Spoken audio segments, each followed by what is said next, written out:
Today, we're taking a trip back to 1992 for Batman Returns with a penguin and his deadly Ducky of Doom here on Action Figure Now.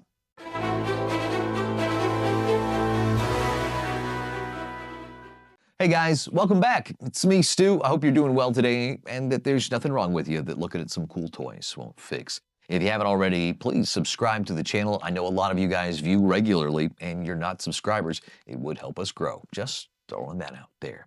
Well, today we're taking a trip on down to my memory lane, back to 1992. I was 10, and Batman Returns solidified its place as my favorite Batman movie of all time. Full stop. Great movies before, great movies since, but this one is still my favorite. I don't know if it was just the characters or the cinematography, the color palette, everything, none of that, whatever. Something about that movie just fantastic and is my favorite to this day. And I'm really happy that McFarlane is now doing their cinematic releases of all these figures. I'm not really happy about the price tag, $35 a piece. Ooh, at the cheap end of those, but again, they're cool looking toys and everything's more expensive. I'm an adult, I know what I'm getting into, but having said that, I still wish stuff wasn't so damn expensive. Now that I've gotten out that soapbox, let's get into this box. You know what you're getting when it comes to McFarlane at this point in time for their deluxe vehicles, things like that. Pretty cool looking package in its simplicity. I will say I've liked the fact that they've kind of kept it the same for the last 5 years and just added the highlights and the differences. Like we know it's Batman Returns there. So this is the duck with the penguin, not the penguin with his duck. You know, I think they could do a little bit better on the back there, you know, at least do a real photo and not a computer render. Again, that's just small nitpicking there. Same thing on the other side there. Looks cool in the package. Happy to have this. Got this from GameStop. And so you paid the price on that one for its exclusivity. But let's get this guy open and see what all the fuss is about.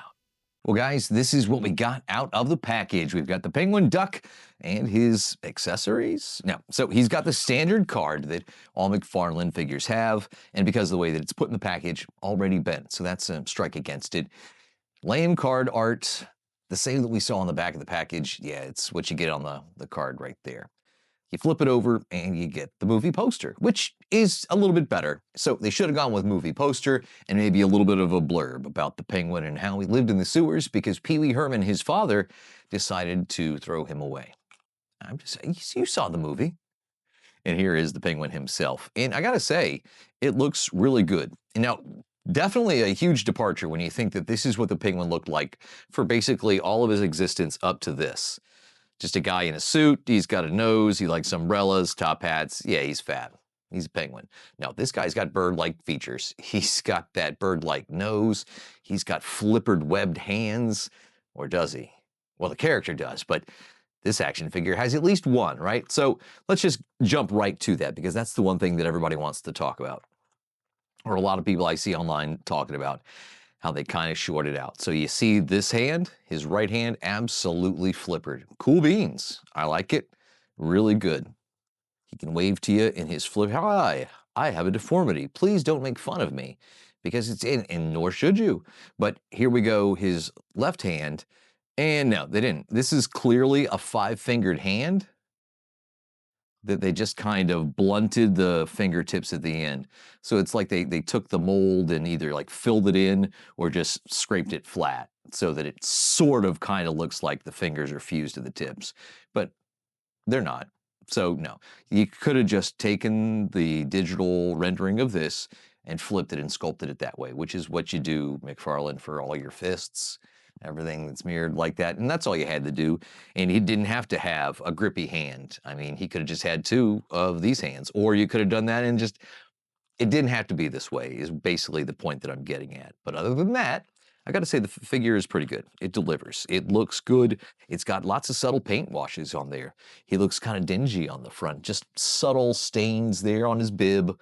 And nice subtle paint washes around the eyes and in those brow ridges. Like, that's scary. That's pure Danny DeVito nightmare fuel.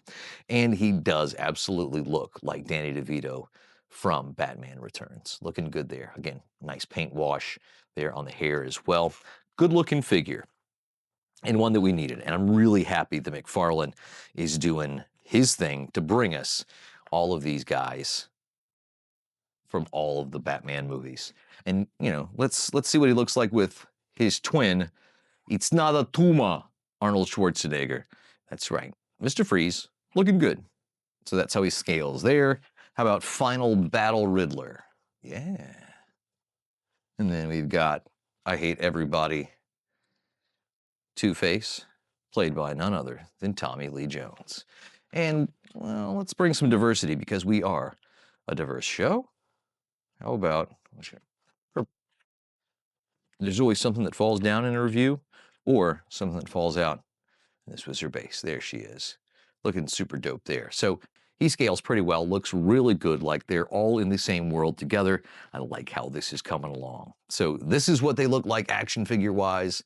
That's super cool. So how about his whip, his fancy ducky? Yeah, let's bring him in there. The duck looks pretty cool, I gotta say. It doesn't do much, but sit there and look good, but it really does look good, and if that's what you were hoping for, then you're not gonna be displeased. The wheels roll very well, right? So that's cool. He'll easily glide across the floor if you give it to a kid, or if you're so inclined to glide him across your floor and play. Hey, I'm not gonna judge you whatsoever. But the cool thing about it is really just its appearance, right? Look at the paint washes on this, as you can see. Just the washes on the eye there and various shades.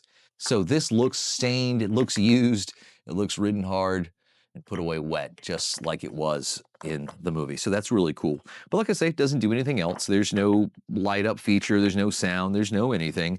The steering wheel doesn't move and the gear shift doesn't move. So don't do that or you're gonna have a bad time. And it's rotocast pretty much, but I gotta say it's of a heavy gauge of plastic, rubber, or whatever the substrate there is. So it's got a decent heft to it. It's got a decent weight, almost more than some of the Batmobiles that we've seen in recent times. But that's really cool. I don't necessarily, it's definitely worth $50, the set. Absolutely, I wouldn't complain one bit, but I think the exclusivity of it is really why we're seeing that price tag. This, of course, coming from GameStop. Was happy that that has already shipped out. Should have come with an umbrella, should have come with his coat, but the coat is locked behind the paywall of McFarlane's exclusive set of 3 Penguins.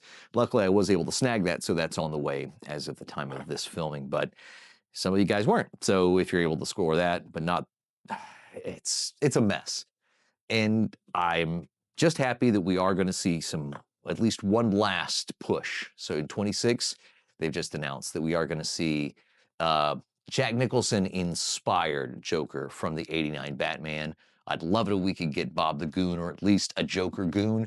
And I say we could be done with it right there, and I'd be happy with what we've got. But that's coming along nicely. We're going to get more McFarlane until the end of 26, it looks like. So don't let your heart be troubled about that. So if you're looking for an excuse to pick it up, I'd say, yeah, if you like Batman Returns, if that's your jam, then this figure is going to do you well. It looks great. The price tag on these figures, though, $34 for just the regular theatrical release versions. That's a little steep. But those are the times we're living in, so you definitely have to make sure that you've budgeted for that. Let us know what you think. If you picked this up, did you think it was worth it?